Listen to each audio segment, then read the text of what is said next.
मैं आपको ये बताना चाहूँगा कि मैं Dinesh Kumar Gautam advocate, lord Buddha education society, Aligarh Uttar Pradesh से प्रदेश महासचिव हूँ। मैं आपको बताना चाहूँगा कि जब इस देश में शिक्षा के लिए, न्याय के लिए, रोजगार के लिए संघर्ष होता है, वहाँ तमाम तरह के गोदी मीडिया, तमाम तरह की दूषित मानसिकता के लोग हर प्रोटेस्ट को खराब करने के लिए आ जाते हैं। उनका मकसद इस देश में समानता, इक्वलिटी बिल्कुल भी नहीं है। उनका उस देश में सिर्फ जातिवाद और धर्मवाद के नाम पर इस देश के बंटवारे करने का मकसद होता है।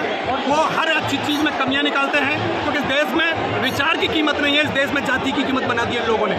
जब तक इस देश में जाति प्रधान देश रहेगा, तब तक इस देश में न्याय किसी को नहीं मिलेगा। इसमें सबसे पहले अगर हमें कुछ खत्म करना होगा तो इस देश की जातियाँ खत्म करनी पड़ेंगी। जब इस देश से जातियाँ खत्म हो जाएंगी तो निस्संदेह इस देश में समानता और इक्वलिटी की बात होगी।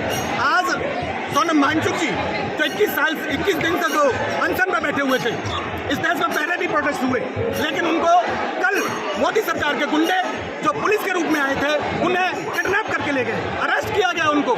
ये इस देश के संविधान की हत्या है, इस देश के संविधान का खून है। अगर आज इस देश की जनता इस खून को अगर बर्दाश्त करेगी तो आने वाला समय, आने वाला भविष्य, उनके बच्चों का भविष्य खतरे में है। दुनिया की कोई ताकत उन्हें नहीं रोक सकती। जो लोग घर में बैठे हैं वो निश्चय आज सोच लें कि अगर आज वो रोड पर नहीं उतरे तो उनकी आने वाली पीढ़ियां, उनकी आने वाली औलादें कभी शिक्षित नहीं हो पाएंगी, उनको कभी इक्वलिटी नहीं मिलेगी, उन्हें कभी समानता नहीं मिलेगी। अगर उन्हें अपने सम्मान और अपने बच्चों का भविष्य बचाना है तो उन्हें रोड पर उतरना पड़ेगा और ऐसी तानाशाह सरकार का विरोध करना पड़ेगा। और इस तरह की मानसिकता के लोग जहां भी आपको मिले, उनका विरोध कीजिए और उन्हें इस देश से खदेड़ने का काम हमें करना पड़ेगा, तब तक इस देश बचेगा नहीं।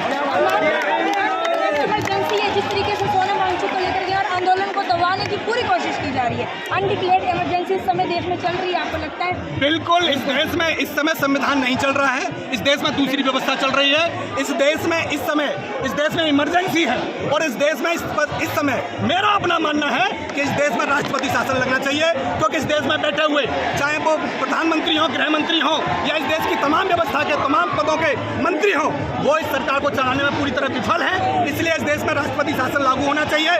मेरा मानना तो ये है कि इस देश में सिर्फ धर्मेंद्र प्रधान का इस्तीफा लेने से कुछ नहीं होगा। इस देश में प्रधानमंत्री से इस्तीफा अगर हमें मांगेंगे तो वाकई ये देश सुरक्षित हो सकता है, ये देश बच सकता है। इसलिए मेरा मानना है कि इस देश का मोदी, इस देश का प्रधानमंत्री इस्तीफा दें।